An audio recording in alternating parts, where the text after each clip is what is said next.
नमस्कार, स्वागत है आप सभी का SCCN न्यूज़ के इस बुलेटिन में। आइए सबसे पहले नजर डालते हैं आज की सुर्खियों पर। बुधवार को कांड्रा थाना का निरीक्षण करने पहुंचे DIG अजय लिंडा, दिया गया गार्ड ऑफ ऑनर। भाजपा व्यवसायिक प्रकोष्ठ के द्वारा करीब 200 लाभुकों के बीच वितरण किया गया आयुष्मान कार्ड। मंगलवार को हुए चैम्बर ऑफ कॉमर्स के चुनाव में आनंद मुनका की टीम ने दी सुरेश सोंथालिया की टीम को भारी शिकस्त। कोल्हान DIG अजय लिंडा बुधवार को पूर्व निर्धारित कार्यक्रम के तहत कांड्रा थाना का निरीक्षण करने पहुंचे, जहां DIG के पहुंचने पर पुलिस द्वारा इन्हें गार्ड ऑफ ऑनर दिया गया। इस मौके पर DIG के साथ सरायकेला पुलिस अधीक्षक डॉक्टर विमल कुमार, सरायकेला पुलिस मुख्यालय DSP चंदन वत्स भी मौजूद रहे। DIG ने कांड्रा थाना परिसर में घूम-घूम कर विभिन्न जानकारियां प्राप्त की। DIG द्वारा रूटीन विजिट के तहत यहां निरीक्षण किया गया, जिसमें लंबित कांडों की समीक्षा, मालखाना का निरीक्षण, बेहतर पुलिसिंग को लेकर अधिकारियों को निर्देश समेत अन्य मामलों की जाँच की गई। भाजपा द्वारा प्रधानमंत्री मोदी के जन्मदिन पर चलाए जा रहे सेवा पखवाड़ा के तहत भाजपा व्यवसायिक प्रकोष्ठ के द्वारा चलाए जा रहे अभियान के अंतर्गत बुधवार को तकरीबन 200 लाभुकों के बीच आयुष्मान कार्ड का वितरण किया गया। बता दें, भाजपा व्यवसायिक प्रकोष्ठ के प्रदेश संयोजक नीरज सिंह के द्वारा विगत लगभग 1 माह से चलंत सेवा रथ सेवा चलाई जा रही थी। इसके तहत हजारों की संख्या में लाभुकों का आयुष्मान कार्ड, आधार कार्ड, राशन कार्ड जैसे कई दस्तावेजों को तैयार करवाया गया। बुधवार को सोनारी क्षेत्र के लाभुकों के बीच आयुष्मान कार्ड का वितरण किया गया। इस मौके पर भाजपा जिला अध्यक्ष समेत कई पदाधिकारी मौजूद रहे।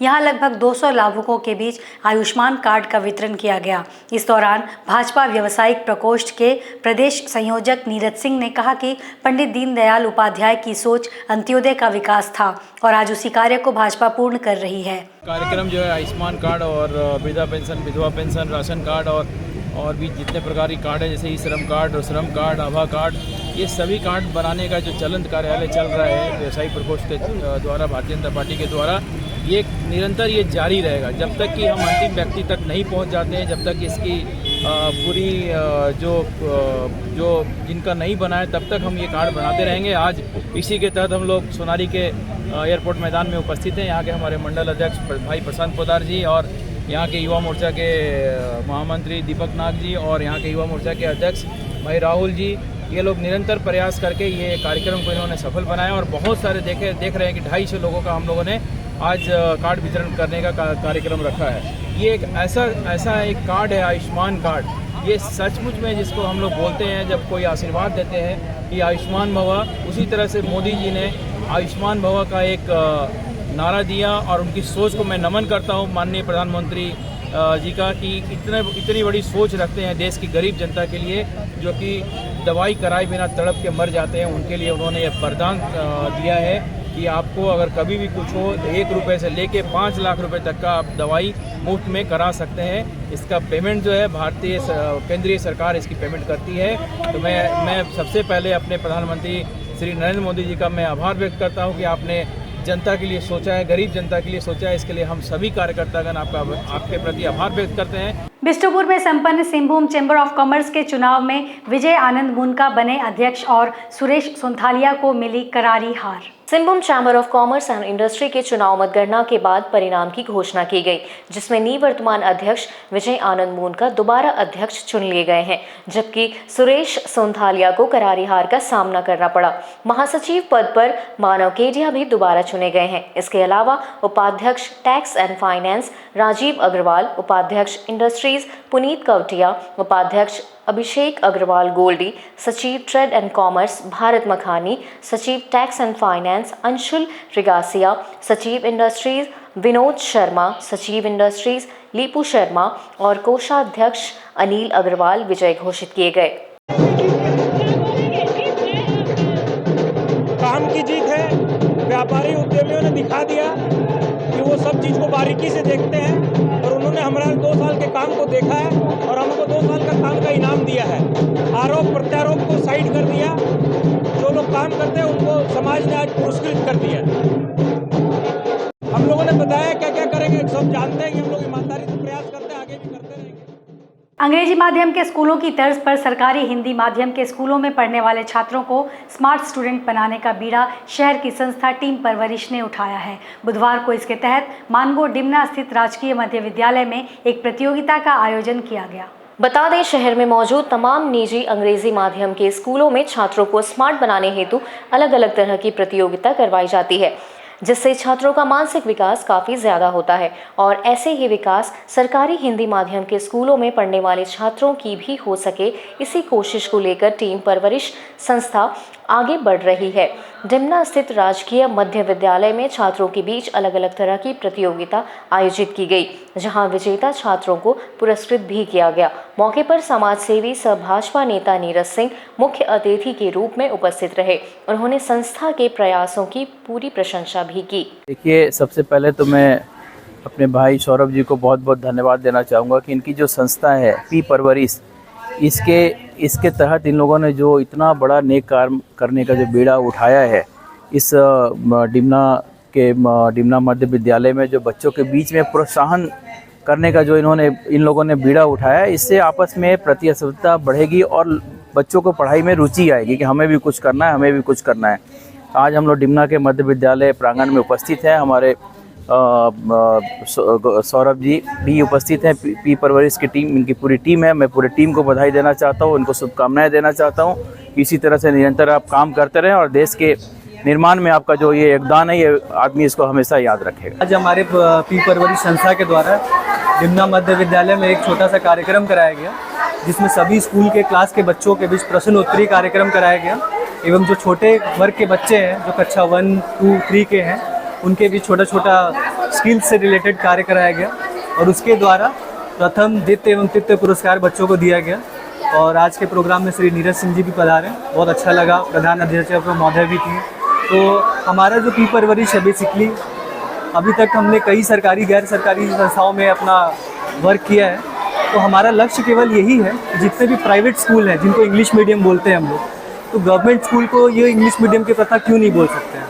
तो इसलिए नहीं कह सकते क्योंकि आज के डेट में क्या है कि जितने भी प्राइवेट स्कूल हैं, उसमें शिक्षा के लिए बहुत से ऐसे उपकरण आ चुके हैं, बच्चों में खेल कूद से जुड़े बहुत सारे कार्यक्रम कराए जाते हैं, पर सरकारी स्कूलों में ये कार्य नहीं कराया जाता। तो हमारी संस्था बेसिकली हर मंगलवार को एक सरकारी स्कूल में जाकर कार्य कराती है।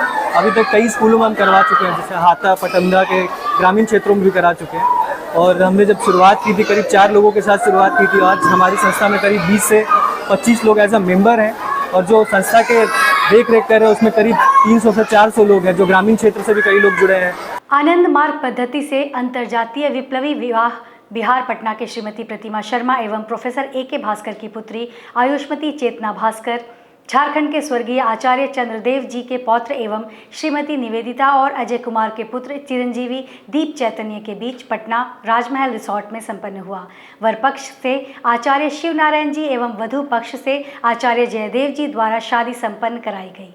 आनंद मार्ग के प्रवर्तक श्री श्री आनंद मूर्ति जी ने जाति विहीन समाज की संरचना के लिए अंतर्जातीय विप्लवी विवाह को प्रोत्साहित किया।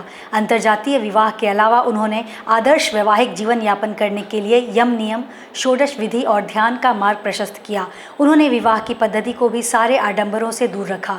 उन्होंने विवाह के पौरोहित्य का कार्य आचार्य एवं सामान्य अनुयायियों के माध्यम से कराया। इस अंतर्जातीय विप्लवी विवाह को उन्होंने दहेज के शोषण से मुक्त रखा। आध्यात्म व परमार्थ से जुड़ी संस्था आनंद मार्ग आज के वर्तमान समय में जात पात और दहेज जैसी शोषण से मुक्ति दिलाने के लिए इस विप्लवी या क्रांतिकारी विवाह के आधार पर समाज में चेतना लाने का प्रयास कर रही है। अधिक से अधिक लोग इस व्यवस्था को अपनाएं, जिससे एक शोषण मुक्त समाज की स्थापना हो सके और साथ ही साथ वर वधू के आर्थिक, सामाजिक और आध्यात्मिक उत्थान के लिए उनका प्रगति का पथ प्रशस्त करने के लिए संकल्पित हों। उन्हें वैवाहिक जीवन के साथ साथ सामाजिक दायित्व का भार उठाना पड़ेगा। सामाजिक दायित्व द्वारा हम शोषण मुक्त समाज का निर्माण कर सकते हैं। जमशेदपुर के सिद्धगोड़ा थाना के पीछे बीते 50 वर्षों से रह रहे लगभग 10 परिवार का घर उजाड़ने के मामले को लेकर परिजनों ने उपायुक्त कार्यालय के समक्ष प्रदर्शन किया। स्थानीय लोगों का कहना है कि वे पूर्वजों के समय से झोपड़ी बनाकर सिद्धगोड़ा थाना के पीछे रह रहे हैं। सभी गरीब परिवार से हैं। उन्होंने जिले के उपायुक्त को मांग पत्र सौंपकर विकल्प के लिए आग्रह किया है। महिला कुंजो देवी ने बताया कि हम लोग जगह छोड़ने के लिए तैयार हैं, लेकिन छोटे छोटे बच्चों को लेकर कहां जाएं। उन्होंने उपायुक्त महोदय से प्रधानमंत्री आवास योजना के तहत घर उपलब्ध कराने की मांग की। चौथा पीढ़ी बीत गया, उतना समय से है, मगर उतना दिन हम लोग को कभी नहीं हटाने चाहता था। अभी हटाने चाह रहा, हम लोग हटने का तैयार है। हमारा लिए घर द्वार बना दे, बाती बिजली बाती लेटरिन बाथरूम कर दे करने का होगा तो 80 साल से भी ऊपर होगा। खानदानी पीढ़ी वही खत्म हो गया। सास ससुर, मेरा भासुर, मेरा हस्बैंड, अब मैं भी जाने वाला है। घर द्वार बना दे, हम लोग जगह छोड़ने को तैयार है। दादा दादी डेट कर दिया, मेरा माँ बाप डेट कर दिया। अभी देखिए हम लोग का भी उम्र खत्म होने वाला है। अभी बोलते तोड़ के उजाड़ देगा। हम लोग इतना बाल बच्चे छोटे छोटे लेके कहाँ जाएंगे सर? अपने से बोलिए, अपने से कहाँ? हम लोग को ठीक है, हम लोग छोड़ देंगे, जगह नहीं चाहिए कहीं भी। हम लोग को घर देने के लिए बोलिए, हम लोग प्रणाम करते हैं। हम लोग घर खड़ा करके रखते हैं। अभी तो नहीं चाहिए और कुछ नहीं चाहिए। अभी इतना छोटे छोटे बाल बच्चे लेकर हम कहाँ जाएंगे? हम लोग का माँ बाप भी जगह जमीन नहीं दिखा दिया, कहाँ जाएंगे हम लोग? बागबेड़ा बड़ौदा घाट मंदिर प्रांगण में बाबा बड़ौदा का समाधि दिन को उत्सव दिन के रूप में मनाया गया, जिसमें 1200 से 1500 साधु संत बिहार, बंगाल, उड़ीसा, छत्तीसगढ़ आदि राज्यों से आते हैं। बंगला तिथि के अनुसार यह उत्सव 9 आसीन को मनाया जाता है, जिसमें बृहद रूप से भंडारा का आयोजन किया जाता है। बाबा बड़ौदा सेवा समिति के सदस्यों का कहना है कि लगभग 200 सालों से उनके पूर्वजों के द्वारा भंडारा का आयोजन और साधु संतों की विदाई भी करते हैं। संस्था के लोगों का कहना है कि भंडारा में कोई भी सामान किसी से लिया नहीं जाता है, स्वयं बाबा को मानने वाले भिजवा देते हैं। 4 पीढ़ी खत्म होने का बाद करीब 200 साल से ये आज का दिन 9 आसीन बंगला में ये बाबा बड़ौदा जी का भंडारा होता है। और ये इसमें करीब करीब उड़ीसा, बंगाल, झारखंड के सभी प्रांतों से बाबा लोग आते हैं और यहाँ भंडारा 3 दिन करीब करीब चलता है। और हम कोशिश करते हैं बाबा का आशीर्वाद से सभी आदमी अच्छा भंडारा ले, लुत्फ उठाए। और मैं चाहूँगा कि जितने भी आदमी बाबा का है सब आए और बाबा का आशीर्वाद लेके अपना पूर्ण उद्देश्य है कि बाबा 26 तारीख को देह त्याग किए थे। इसी सिलसिला में हम लोग उनके बाबा का 9 आसीन में बांग्ला में, और इस बार 27 हो गया, लेकिन करीब इंग्लिश का 26 सितंबर को ही होता है। तो इस बार एक दिन आगे हो गया, इसलिए थोड़ा सा हमको लग रहा है कि बाबा लोग का भीड़ कम है। और ऐसे भी करीब 1000-1500 बाबा आते हैं। जमशेदपुर के टाटा हाता मुख्य मार्ग में सड़क दुर्घटना में 2 लोग घायल हो गए, जिनमें से एक की स्थिति नाजुक बनी हुई है। इन्हें इलाज के लिए एमजीएम अस्पताल में भेज दिया गया है। टाटा सुंदरनगर हाता चाईबासा मुख्य मार्ग में आए दिन लोग सड़क दुर्घटना के शिकार हो रहे हैं। वहीं बीती रात सड़क दुर्घटना में 2 लोग गंभीर रूप से घायल हो गए हैं, जिसमें एक व्यक्ति की स्थिति काफी गंभीर बनी हुई है। उन्हें इलाज के लिए एमजीएम हॉस्पिटल भेजा गया। आज के इस बुलेटिन में बस इतना ही। हम फिर हाजिर होंगे कुछ और नई खबरों के साथ। तब तक के लिए SCCN न्यूज़ की पूरी टीम की ओर से मुझे दीजिए इजाज़त। नमस्कार।